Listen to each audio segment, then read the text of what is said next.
all the places, all turn right around. So, so let's go a little bit deeper now. That performance management plan, I hope you keep and use as an asset, as a tool as you go forward. We provide it to our clients all the time. So, tips for dealing with high conflict people. Number 6, set limits and inform about consequences. So remember that they are always living. And so what you need to do, instead of giving suggestions or giving advice, just say, when you do X, I will do Y. Okay? No debate.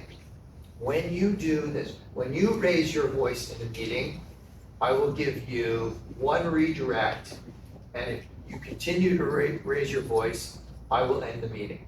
And look, you do not have, even if they're your boss and they start yelling at you, in this culture, in this HR climate, you do not have to be yelled at, right? It is your right to end the meeting, even if it's your boss, but they're raising their voice at you, okay? Not okay, right? That's bullying, not acceptable. But if you have the power, when you raise your voice in the meeting, or when you don't let other people talk, I will cue you that somebody else has an opinion that they're going to express, and if you continue to interrupt, I will ask you to leave the meeting, okay? Now, you don't have to have a redirect. You can say, when you raise your voice, this meeting is over, or that meeting is over, okay? That's perfectly legit too.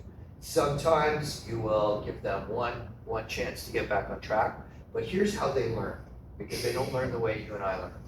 If you came to me and said, you know, Tad, the way you are in a meeting, I appreciate that you're enthusiastic, but you cut people off. You don't let them finish their sentences. And I go, whoa, wow, yeah, I feel awful about that. And you know, and if you see me, I'm going to work on not doing that anymore. But if you see me doing that, cue me, and I'll back off, right? So I would learn by your coaching. I would learn that this is not appropriate, and I would change. They don't learn that way. You can have that conversation with them, but instead of saying, you know, in these meetings you cut people off before they finish their sentences, please don't do that. I would be saying, you cut people off. When you cut people off, I will give you one opportunity to be quiet, and then if you don't, I'll ask you to leave the meeting. Because the way they learn is the way an animal learns, okay? And we can learn this way too, but this is the only way they learn. So in behavioral psychology, behaviorism, they will train rats or monkeys, all kinds of things. But let's go with rats. So they'll put a rat into a big, comfortable cage, and there'll be 2 bars. Okay, there'll be a water supply. There'll be 2 bars, and rats are naturally curious, and they explore any new environment that they're in. And eventually, the rat will push one of these bars, and when they push the bar, a little food pellet will come out, and they'll go, oh, food, they'll eat food pellet. And then they'll go, wow, well, when I push that bar, that seems to bring a food pellet. So they push the bar again, another food pellet. Fantastic, okay, I got it. So they learn, every time I want a food pellet, I push the bar. There's another bar in the cage. And the rat is going to be, curious explorer. And that bar, when they push that bar, a mild electric current comes through the floor and it shocks the rat. It doesn't hurt the rat, but it's unpleasant. Right? It's what we call an aversive stimuli.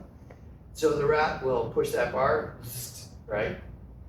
Okay, it may try again at some point, it'll get that shock, and the bar will never get pushed again. May push it a number of times because, it thinks, well, every time I push this one, I get a food pellet, but it'll differentiate eventually. That's the way these people learn.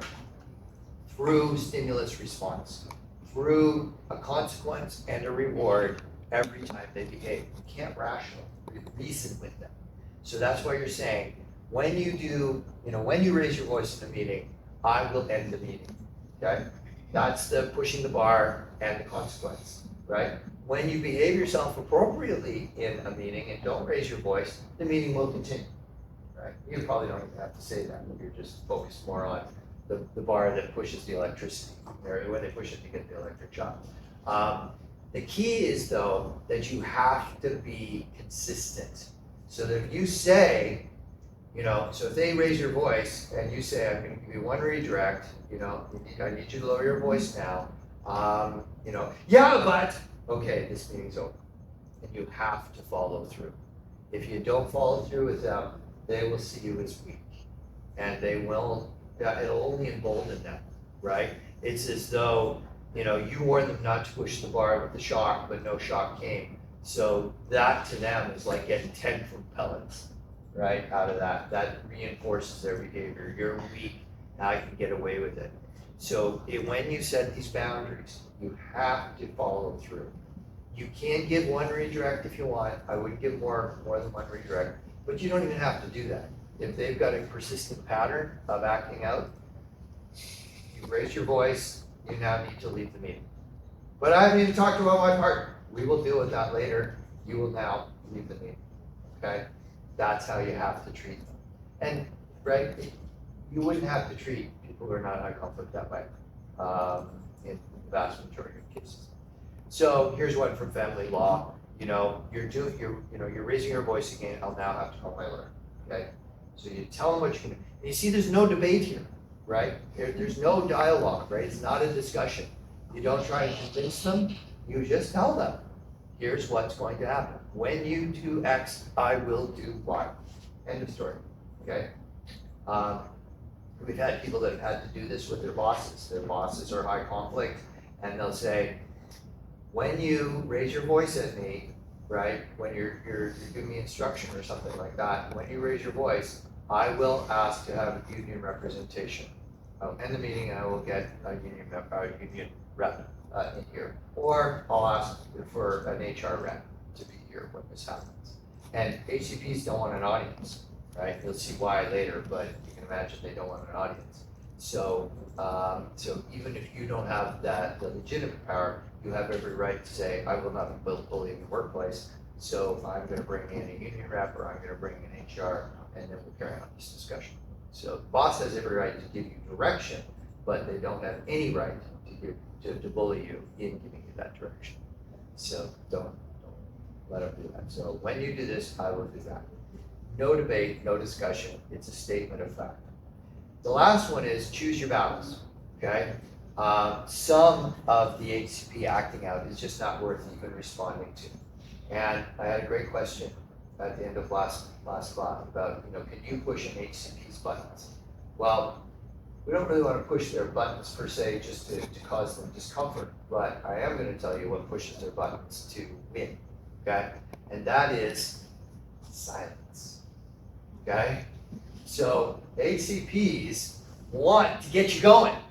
And if it's not about business, or if it's not about the family, dinner together or something like that, relevant to that, silence on anything that isn't fundamental to what we have to get done together. So I keep using this example of the woman who did fire service, right? So she set up a situation, and they'll often set up situations just to rant. So what she did, there was a community event for the fire department. Where they brought out not all the fire trucks, but many fire trucks at a plaza in a mall. And then, families could bring out their kids and they could climb all of the fire trucks, and that's a fun thing for them, and they'll let them go up a little bit in the ladders, it's all safe. And so she came out to that as well. And it was for a whole afternoon. And so she asked somebody, hey, could I get a drive with you? The person said, yeah, no problem. Drive out to the mall together from headquarters. And then spend the day there. Then at the end of it, everybody went home. The next day, as people are coming in, she's like, I've never been so insulted in all my life. Nobody stayed and drove me home. And everyone's like, that's interesting, okay. Now what had happened was the person who drove her there said, I'm not staying all day, I gotta leave, and so I'll drive you. And, Now, she hadn't asked for a ride, right? She's just expected people to step up and do that. Well, we've been working with this organization on culture change and containing her behavior.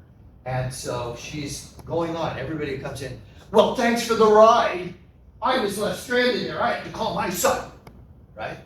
And everybody just sort of looked at her and then looked over to somebody and said, who's picking up the coffee today? Oh, there's Mike, thanks very much. Ignored her. Didn't even respond, right? And so each new person coming in, she'd get louder. And they called ahead and told them, she's going off, right? And so, people would come in and say, okay, let's have the fire inspector meeting now, completely ignoring her rants, okay? So that's the way to push their buttons, because they want to get under your skin. When you don't let them, you're taking their power away. So here's what you're doing with silence, okay? With silence. Metaphorically, to create fire, you need 3 ingredients. I don't know if you all know this, but you need fuel, wood, gas, whatever. You need heat, and you need oxygen. Okay? Without, you take one of those away, no fire. Okay? That's the rule. It's just physics. Consider communication or information for a reaction to the oxygen. So they're walking in with fuel, and they're walking in with heat. You give them no oxygen. Drives them crazy because they want fire. That's what they're all about. That's what their brain's wired for. That's what they're shooting for, is that fire. So silence screams at them, if you will. But it can be very frustrating because what you want to do, your brain wants to do is attack back, right? We're wired to meet inappropriate behavior with more inappropriate behavior, protect ourselves. So silence is the single best thing you can do when it's not something about work directly. She's going on about how inconsiderate everybody is, and nobody, offered to give her a ride. Well, she didn't ask for a ride. They would have given her a ride. They weren't that hostile to her that they wouldn't have driven her, back to her car. So, choose your battles. And if it's not work related or related to that family event or something that matters to you, don't get involved. Okay? So, here are the 6 A's to avoid when you're doing BIF. Here's the slide on BIF that's coming up. I'm not going to rehash it because we talked a lot about it, but this gives you a little bit more coaching notes on it, and I'll upload that. But here are the things you want to avoid when you're doing BIF. 6 A's, okay? And it's easy to fall into doing them, but train yourself not to. First of all, advice. Well, people would listen to you better in meetings if you didn't raise. I should not raise my voice. What about when you or somebody else raise their voice? They will turn it around. Don't give advice. That doesn't mean if you're their boss, you can't give them direction, okay? In meetings, it is unacceptable for you to raise your voice. If you do, I will ask you to leave the meeting, okay? So you can do that. That's not advice. Advice would be, hey, maybe the meeting would go better if you did this, Most of us can take advice. They won't. So no advice, but you can direct. Don't make assumptions. So let's say, and I'm not doing this, so don't panic, okay? But let's say I said, instead of giving you a week extra on the workbook, I was moving it up a week. So let's say, okay, I know you're going to be upset about this, but I'm moving the due date sooner. What I'm trying to do is say, I'm aware of your feelings about this, okay? And I'm taking this consideration, but I'm still doing it. I'm not doing it, so week extension, right? But so in many cases, it's perfectly okay to say, I'm sure you're not going to be happy about this, or I hope that this makes you very happy, or I think it will make you very happy, whatever, right? That's an assumption about how my information is going to make you feel. With them, do not do that. Do not make assumptions. You simply stick to, here's what I am doing, here's what I expect you to do. No anticipation about how that's going to make them feel, because you open that floodgate up, and boy, they're going to make it about their emotions and how horrible and awful you are to them. So no assumptions. No apologies, okay? Don't apologize, and often we Canadians, I'll tell you, if you guys are working in Canadian culture, we're quick to apologize about things. Often, oh, I'm sorry, there wasn't more Tim Hortons in your town for you, right? Something like that. Like, I don't know, you control over hour Tim Hortons. But don't apologize. obviously you've done something egregious towards them, they will want to manipulate you. And you may say, I'm sorry I made that decision. I now have other information. This is the decision I'm going to go with. That's as far as I would want you to go, but if you cannot apologize, don't apologize. Because they will register that, and then when they act out, they will come back and say, you had to apologize to me because you were out of line, right? And so they will spin it that way. So no apologies, no accusations. Again, you can say, you do this, don't do this instead. But accusations, right? You're always trying to undermine the team, right? That's going to create exactly what they want. It's true that they're always trying to undermine the team, but don't go there. Just tell them, these are the things you do, you must stop doing them, and you must do these things in their place. So no accusations. No admonishments. Don't try to shame them. You know, you should be ashamed of yourself. That was absolutely, unproductive behavior in that meeting. Won't happen, okay? It won't go anywhere. Remember the bars, and you're training them with food pellets and with a shock. And when you do these things, you get food pellets. And the last one is they want to get you arguing. Don't give them an argument, okay? Because that's the oxygen that they're looking for.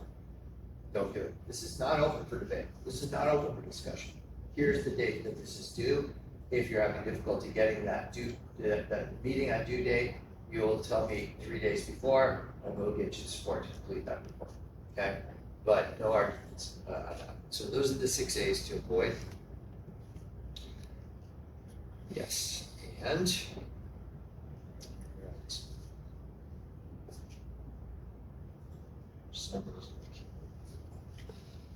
okay, so weaponizing compassion. Big deal.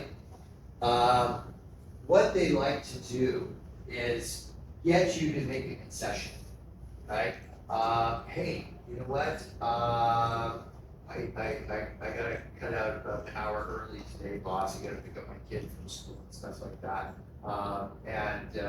You go, well, the report's not is due, first thing in the morning, or you gotta finish it before we go. How are we gonna get that done? I don't know, but do me this favor. Do me this favor, okay?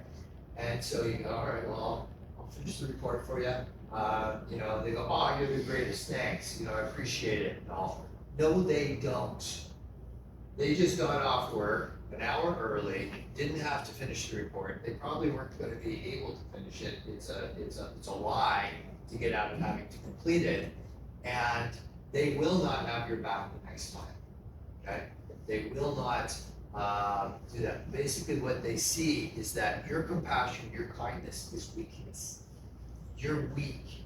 And so what they do with that, hey, cut me some slack, do me a favor, do me a solid, this is an expression in this culture, right? They won't reciprocate, right? They weaponize your kindness and compassion, and they see that their exploitation of you is because you deserve it.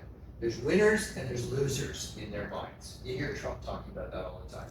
They're a winner, they're a loser, all the rest of it, and they frame the world in those terms. So if you're a loser, I'm actually doing you a favor by abusing you, okay? By taking advantage. So I'm going to teach you a lesson, right? Because that's the way the world is, and I'm doing you a big favor by not reciprocating, by not supporting you the next time. And they can even, because they'll be, I really need this help, thanks, I really appreciate it, I'll be there for you. Nothing wrong. What they can do is, let's say they come in, 20 minutes late in the morning, and you go, hey, look, I got to write you up. I got to write you up. It's got to go to HR. Come on, it was a one-time thing, right? And my kid was sick, and they'll lie, right? My kid was sick, and you go, all right, not this time. Well, then they'll do it again, and they'll say, didn't write me up last time. Okay. So now you can't write me up this time either. I mean, I'll tell them, hey, I don't get written up, and now you're writing me up. That's not fair behavior. They will manipulate and control reality that way. So they'll try and catch you in these ways. And, oh yeah, well, you're weak, you deserve it, right? Or, I'm doing you a favor, which is part of that gaslighting stuff we were talking about last time. So don't concede, and they will be surprised when they can't manipulate your humanity, right? Because, and it won't feel good to you. It won't feel good because most of us want to be kind, and understanding on these situations. So they're used to getting in your way, and they'll be very surprised when you actually write them up the first time, right? Or you say, we have an attendance policy, you haven't been abiding by it, now I'm ready to go up. Yeah, but you didn't before. I am now. Now I'm ready to go up. And as we go through this, there's an attendance policy, and if you're late a second time, that's a letter in your file. And if you're late a third time, that's a day's suspension, whatever. Whatever the progressive discipline process is. So the weaponize your compassion.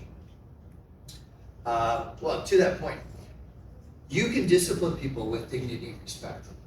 One of the best leaders that I've had an opportunity to work with caught 4 staff time theft. What time theft is? So what they did was they got permission to come in on a weekend and get overtime.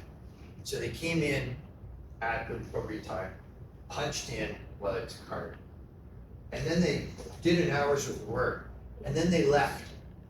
They left for 6 hours, and then they came back after 6 hours, did another hour's worth of work, and then walked out.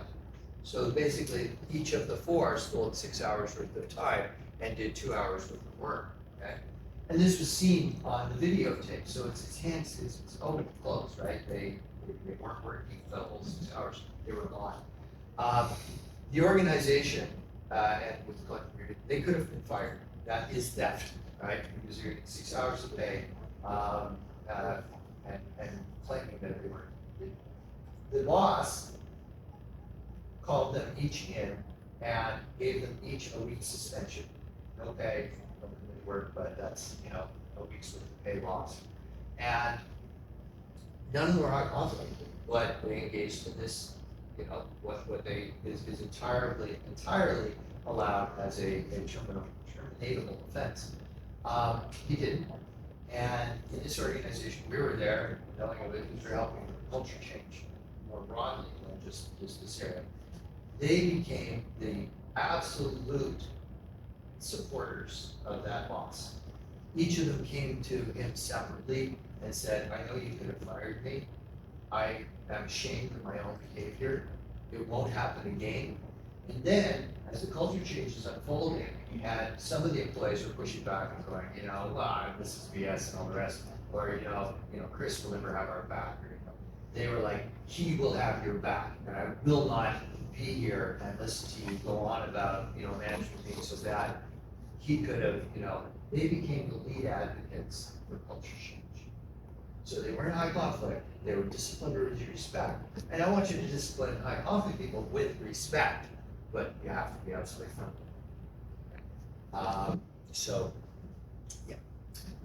This one, oh my gosh, this one is the one that allows these people to get away with it for years and years and years. Because they kiss up to those with power, and they kick down to those that they can get away with. Okay? And this is so elucidating about their power. And so here's what they do. They will be pleasant and cordial when they're interacting with somebody who has more power over them, or who they're trying to influence.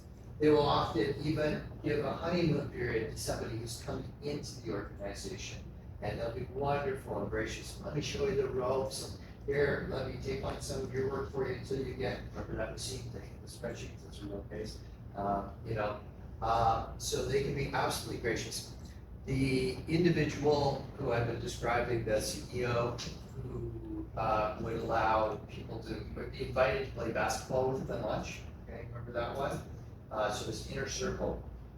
So he'd been in the position for 13 years. The board of directors was the one that invited our practice to come in and do a culture audit. They did not have any suspicion about him whatsoever being my own. No idea.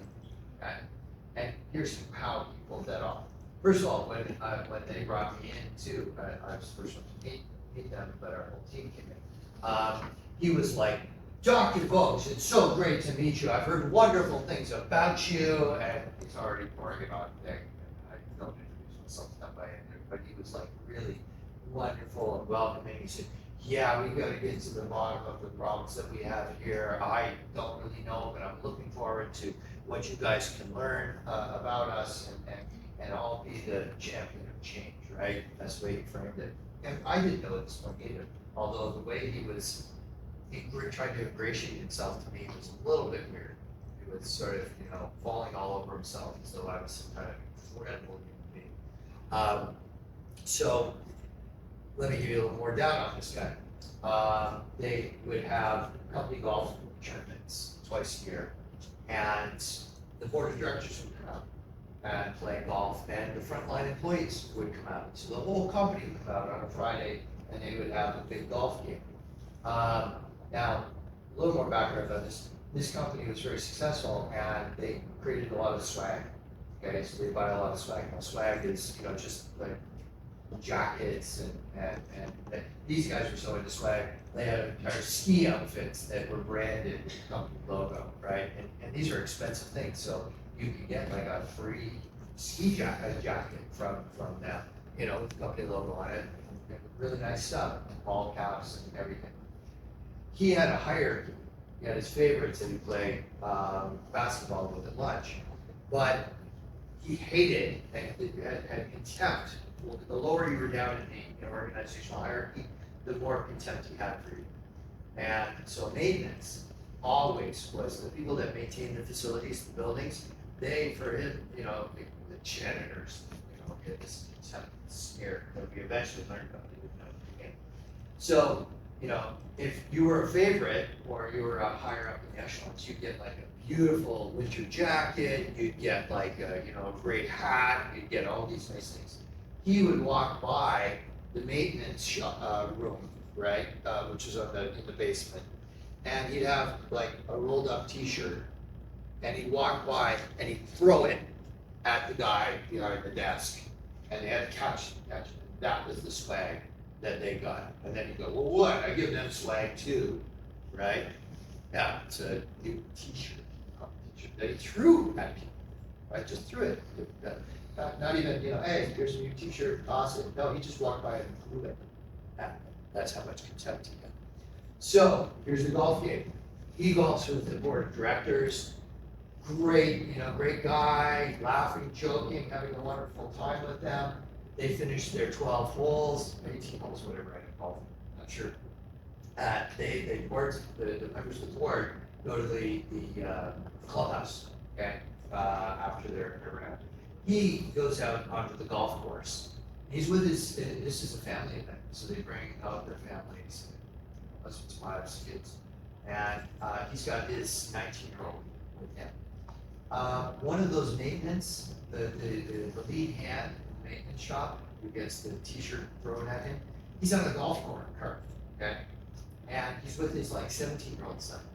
And so he pulls up, sees everybody out there golfing at one of the holes, and hey everybody, and the CEO looks at him and he said, "Who the hell gave you a golf cart?" And he said, "Get the hell off that! I'm gonna kick his ass!" Right? Like this. This is in front of the kids, the man's 17-year-old son. It's with his son that he's doing this in front of. And he throws him off the golf cart, doesn't physically touch him, but assaults him like this, sits on the golf cart, orders his son to get in the golf cart, and he drives off. Board of directors? No, right? Right? No idea, they're in the comments. Never saw it. That's kiss up and kick down, right? And here's the thing about this. If they can kiss up to some people and then abuse other people, those are both choices. They know what they're doing. It's not like, oh, I didn't know any better. No, they know because I'm sucking up to you like he sucked up to me. Doctor, oh, she would not drop the doctor, I'm like, but just endlessly doing this, doing it to the board of directors. So here's a little bit of life advice. If you are out on a date with somebody and they're nice to you, but rude to the waiter, that should be your last date, okay? Because they are turning on the charm for you, but guess what? Down the road, they are going to drop you like a hot rock, okay? Because the shine will come off anybody in a narcissist realm or any of the dark traits, and eventually you'll be treated just like the waiter, okay? That's what they do. It's a guarantee. So they know what they're doing. It's all about their egocentric interests, and they're utterly, other people are utterly shocked to realize the cruel callousness that these people are able to illustrate to other people. I was only in my late teens when I finally understood what my parents were dealing with my grandmother, because she did not do that to her grandkids. But it started to heat up with me, because then I went into university and whatnot, and she's had a contract and she wanted me to become a medical doctor. And so this PhD stuff, no, not she. So she was pushing me to study medicine in my spare time while I'm doing my PhD. Okay, like as though that's even a thing, but you can't do that. Yeah, they don't like to be held to account, and they are absolutely brutal when they are called out on that kind of behavior. So let's take 5, go back and see where it takes us. Pay attention to how they behave to the waiter, okay?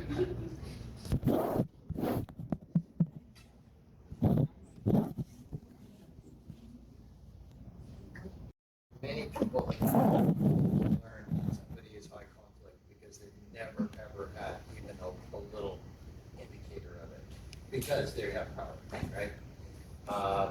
So just keep this one in mind, because it is super common. I don't think I've ever seen a high conflict individual who doesn't in some way, shape, or form get something come down.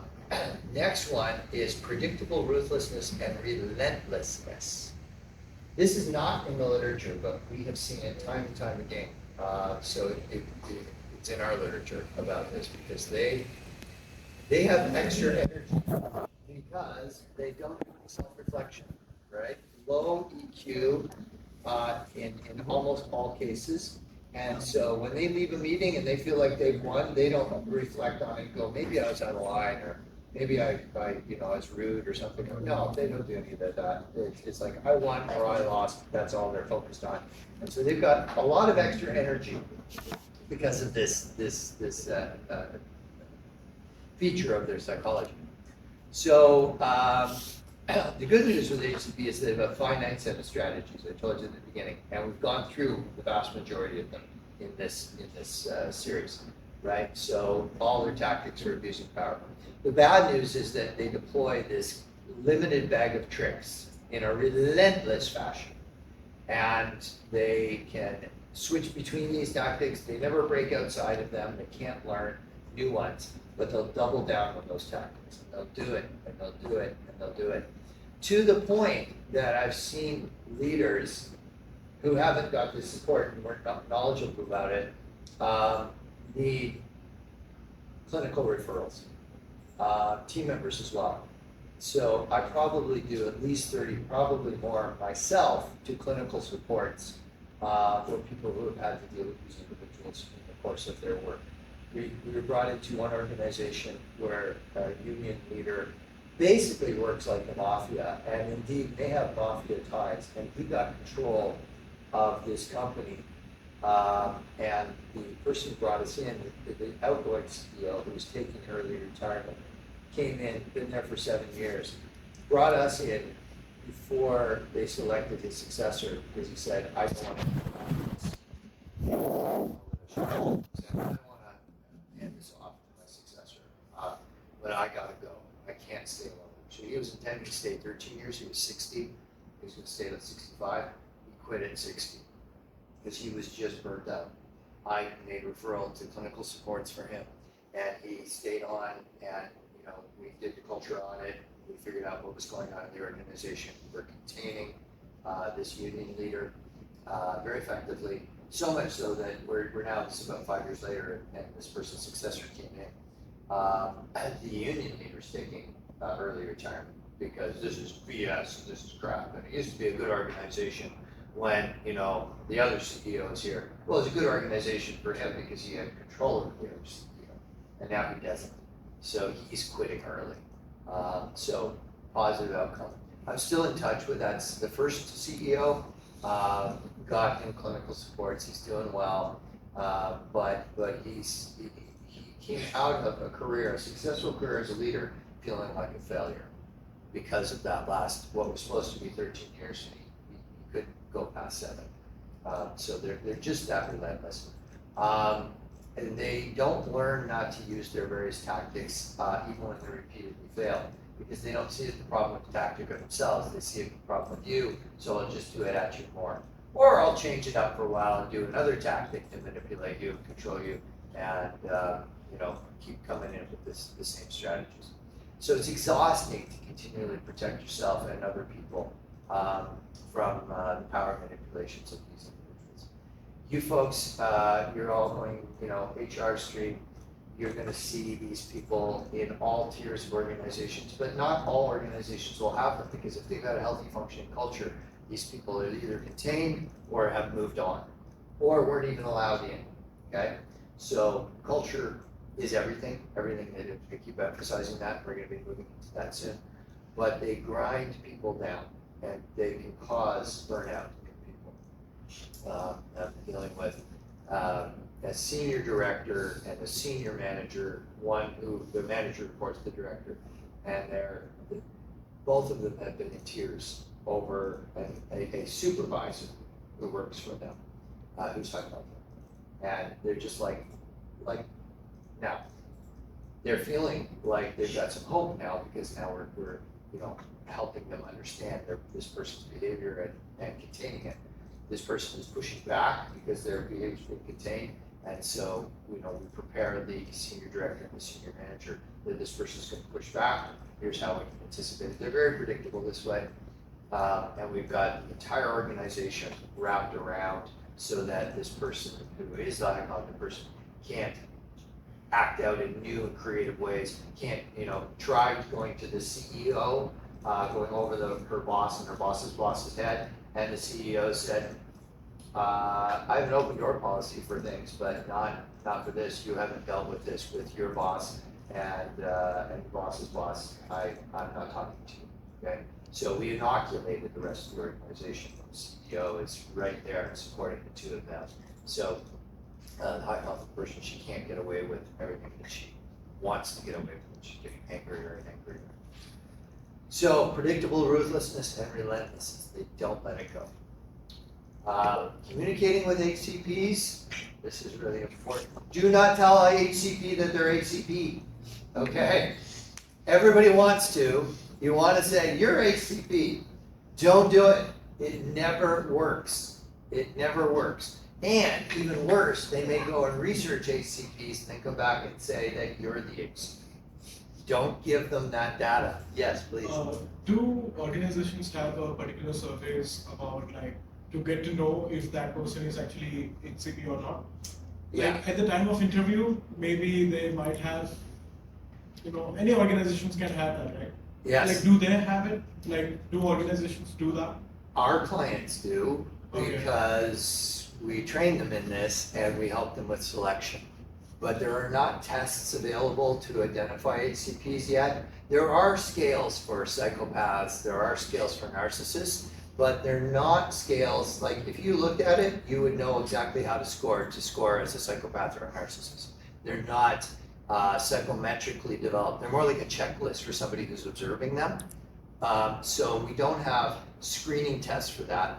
Our team has developed this, I think I was telling you about a 4-hour interview that we do, and we only do with the last 1 or 2 candidates.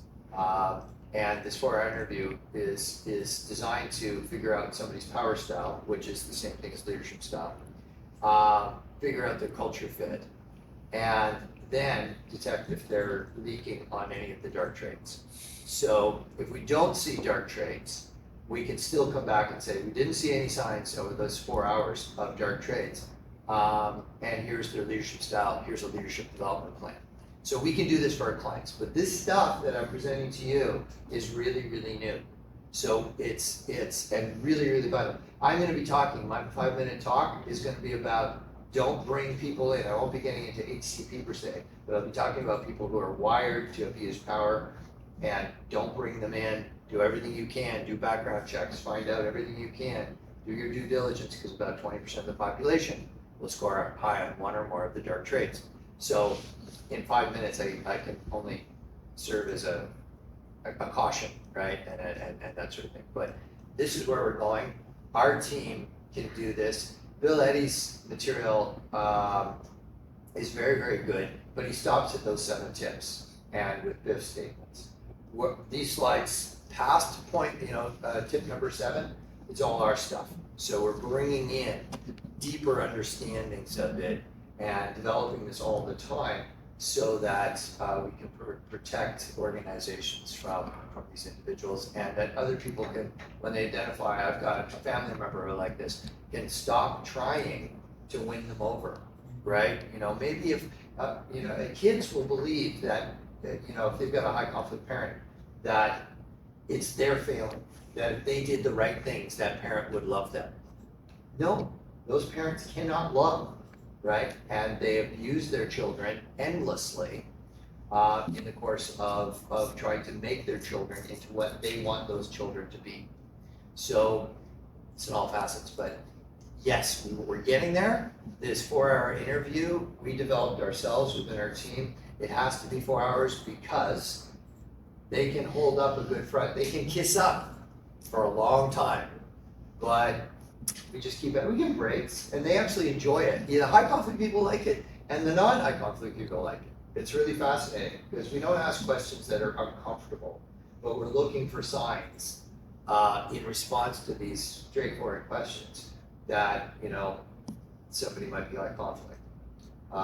So around hour 2, somebody with a dark trait will start to project onto us that we're like them, and they'll start to drop their guard. So I was dealing with an HR professional who was absolutely high conflict. We didn't know that. The company had a conflict diverse HR director before, avoided conflict, wanted to bury their head in the sand, not deal with it. So they said, we need somebody who can take on conflict.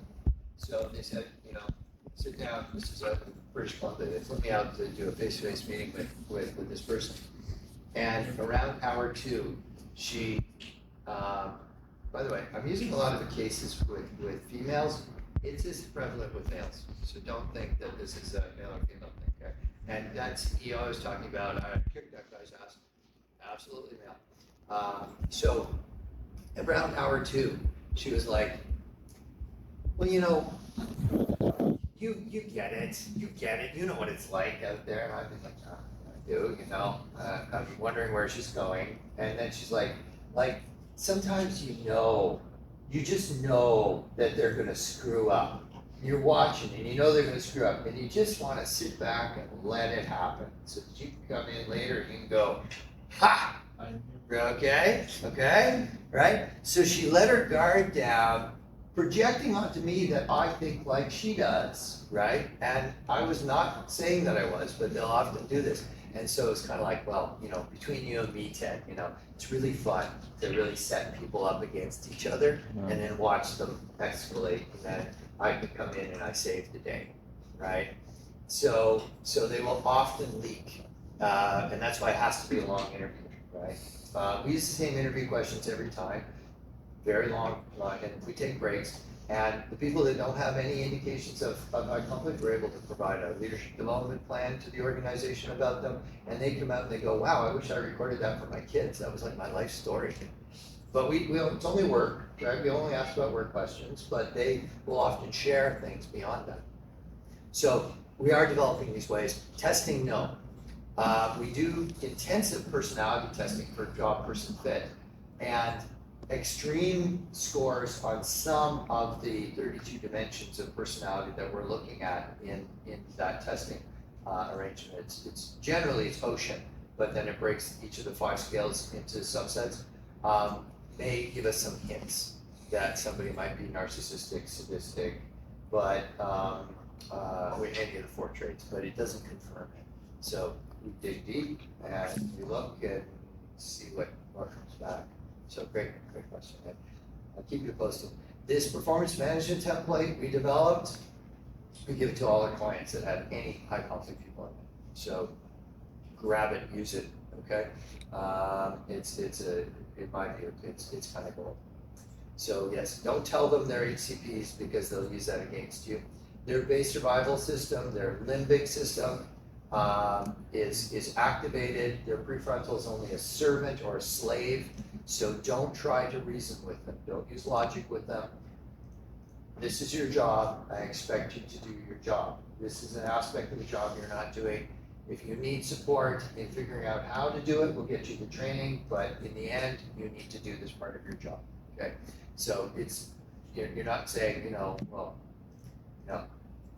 you not like that part of your job? Don't explore it. This is your job, right? One of the things to remember in communicating HCPs is that you don't have to answer them right away. Remember their tactic, manufactured urgency? You control the pace. They say, I have to see you immediately. Things went horrible in that meeting. I am investigating the situation right now. I will talk to you about that meeting, when I'm ready. Okay, so you control the pace of it, because they will really try to, create this sense that if I don't get my answers now, the whole world will come crashing to a disaster. Using BIF, friendly doesn't mean warm and personal, just polite and courteous. I can't say that enough. Distinguish between facts to correct or address and statements to sidestep and communicate. This is going back to don't give them oxygen. And when you're giving them any oxygen, it is just, here's what I expect you to do, right? And if you can't do that, you need to tell me in advance, and we will find a way to get it done. But we'll have to, and if they say, well, I just can't do this part of my job, well, then we have to consider whether or not you're appropriate for doing this job, because it's part of your job description, and other people have done this job before too, just fine. But they'll try and find all of these outs, and they're all manipulated. When you are talking or speaking to an HCP, imagine that there's another audience with power watching your exchange, or who's going to read this email, okay? So imagine that your boss is going to see this email that you're writing to the HCP. Imagine that a labor arbitrator, somebody who is going to be arbitrating in a grievance, is going to be looking at this email as a piece of evidence. Imagine that somehow it gets published on the front page of the Windsor Star. How would you feel if an intelligent audience were looking at your work? You want to come across, you're communicating to the HCP, but you're also communicating to power holders so that they act out and say ridiculous things, but you have remained reasoned, calm, rational, and only asking them to do what any other employee is expected to do. So don't get into, any criticisms, any of the 6 A's in that communication. They want to suck you in. Don't fall for it. Make it factual.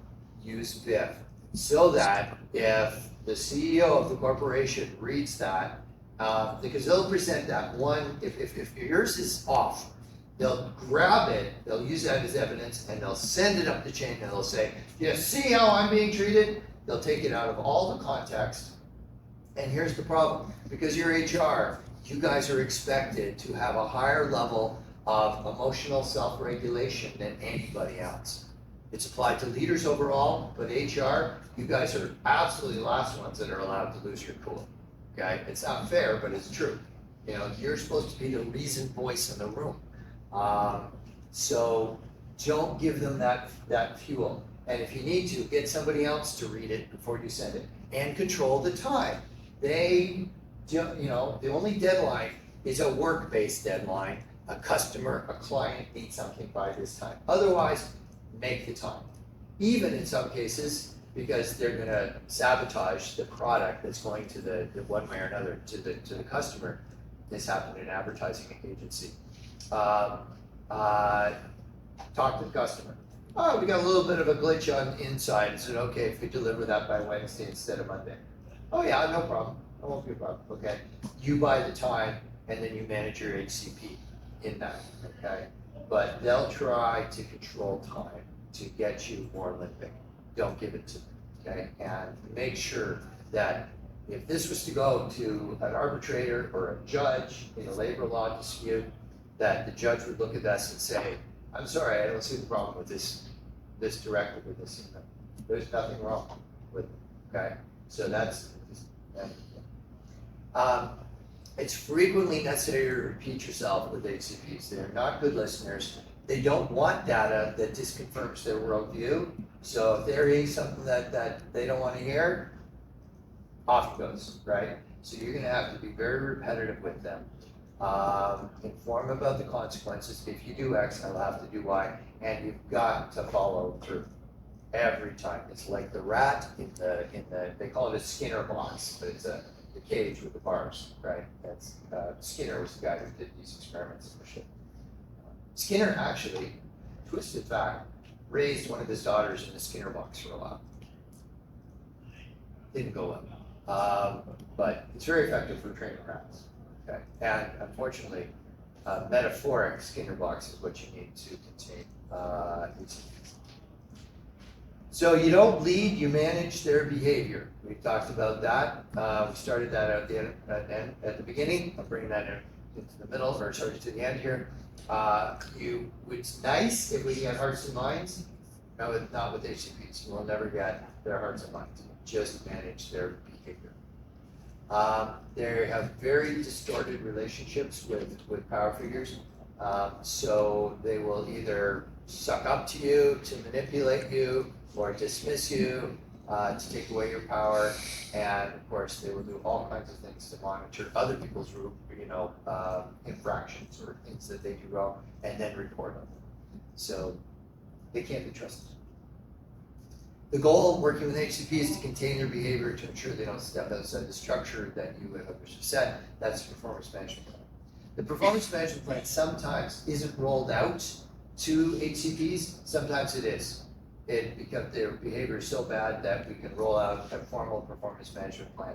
But sometimes it's just, you've got the leaders who have to contain this person, and they're all party to creating the performance management plan, and they will do the things that they all agree to do so that the HCP can't play them off against each other. So when this HCP does this, we will all do that, right? Or when they go over my head as their direct boss, my boss will redirect them back to me. Won't give them traction. Go, oh, you poor thing, what a horrible boss you have. I will discipline your boss. Okay?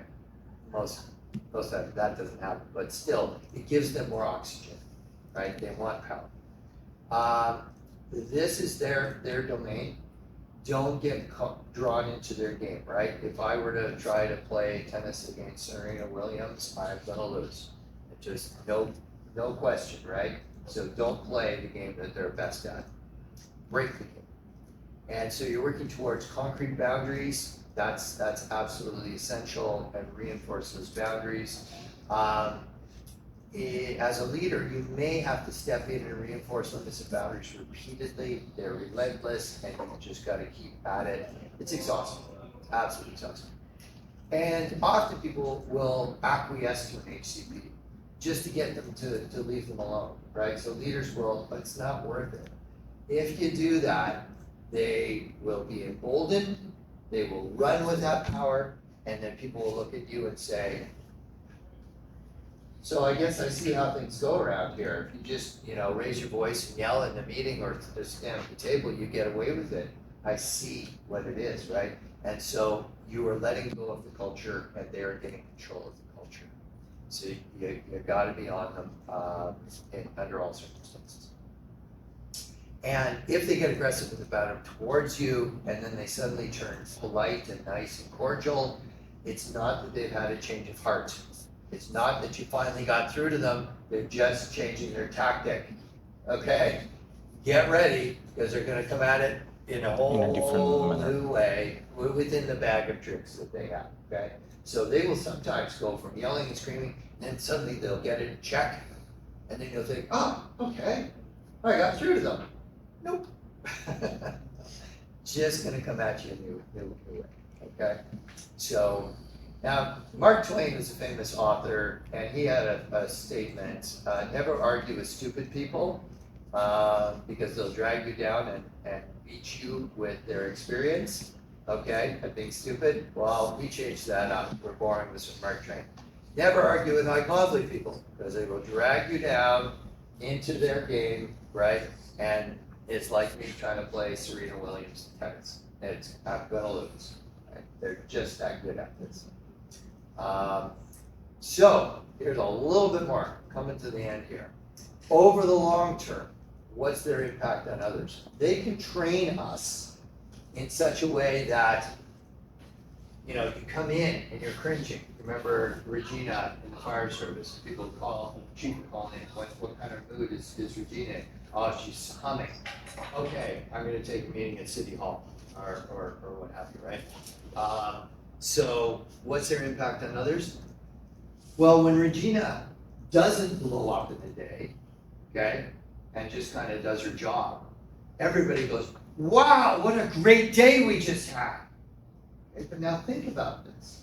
Think about it, because that's training you, right? Training all of us.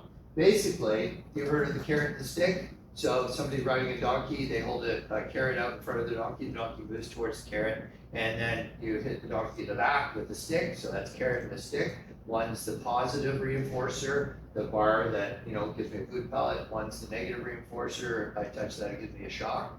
Well, what they train you for is that, well, the best way to put it is this.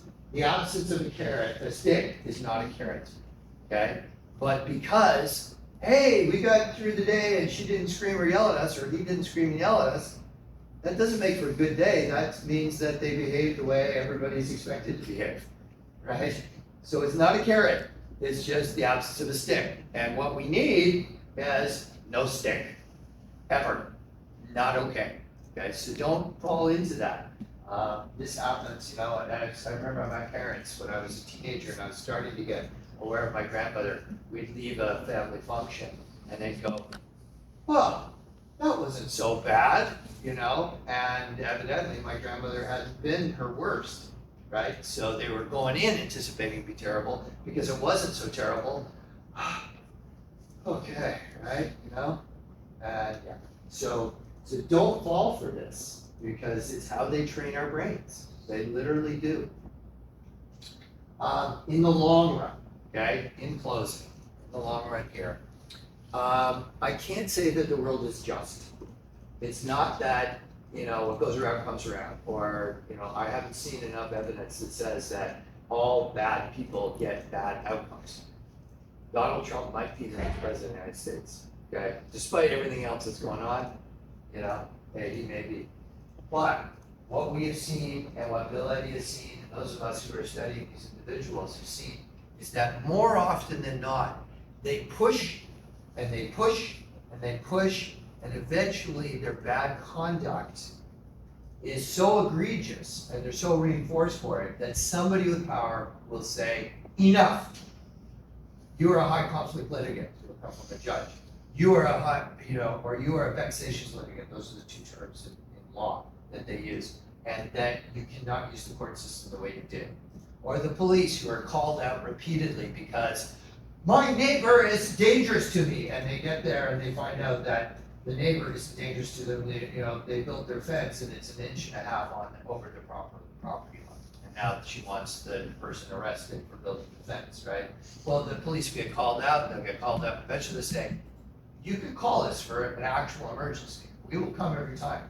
But if you call us for something like this, we're gonna have to consider, you know, whether or not we can lay charges. Because there can be counter charges that can come out of it. They don't wanna do that, but they'll caution these people.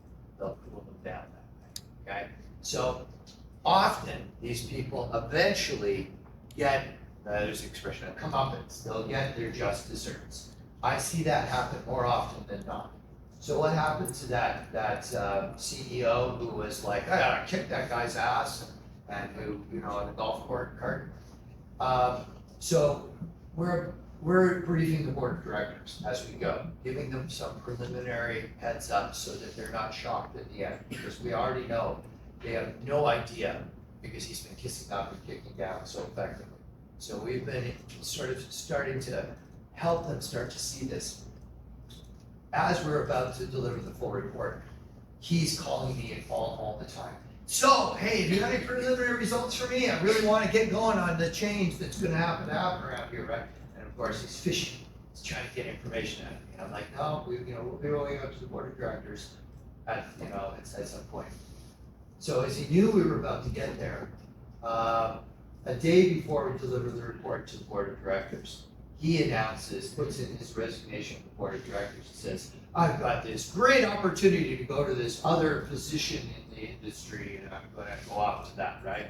So he knew that he was going to get caught, and so he quit before he was fired. And indeed, when our team laid out the whole report to the board of directors, they said it's a damn good thing that he quit, because we would have fired him. Right? So they, that was a soft landing for him. They don't always get a harsh landing, but eventually they're contained in most cases. We shall see what the United States does with Donald Trump, whether they will let him have a second term as president or not. No telling. But right now he's got 6 criminal indictments and 2 civil indictments on him. One of which could put him out of business, right? So there's other forces now in play trying to contain him. Can't guarantee that those forces will, but it's not looking great for him right now in terms of the outcome of those criminal trials and the civil trials. He's just worried about the civil trial because it could put him out of business in the state of New York. So people are finally saying enough. And many of his former loyals are turning against him. I don't know if you're following it, but it's about 18 or 20 who are co-conspirators in trying to overturn the election.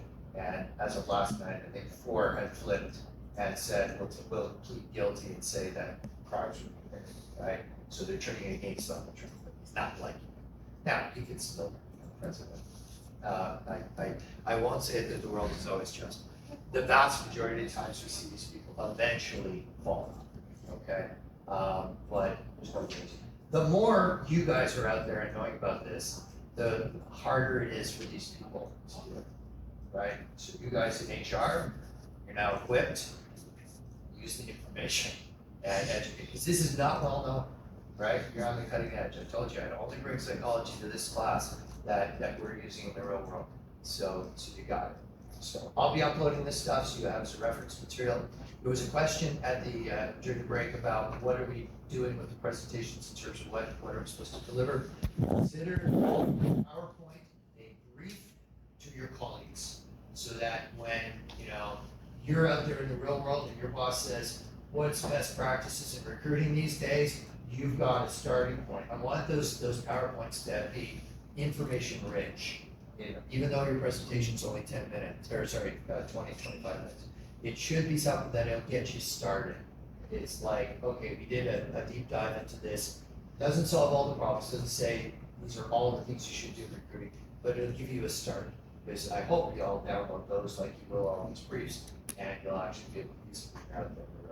So that's the purpose of the PowerPoint.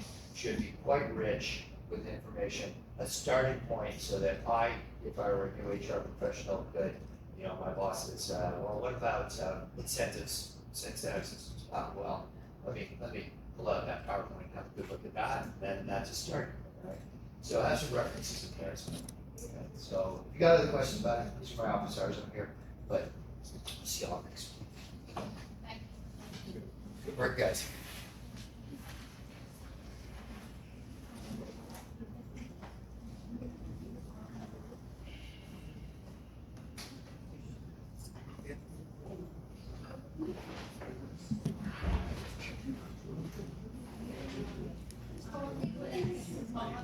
Thank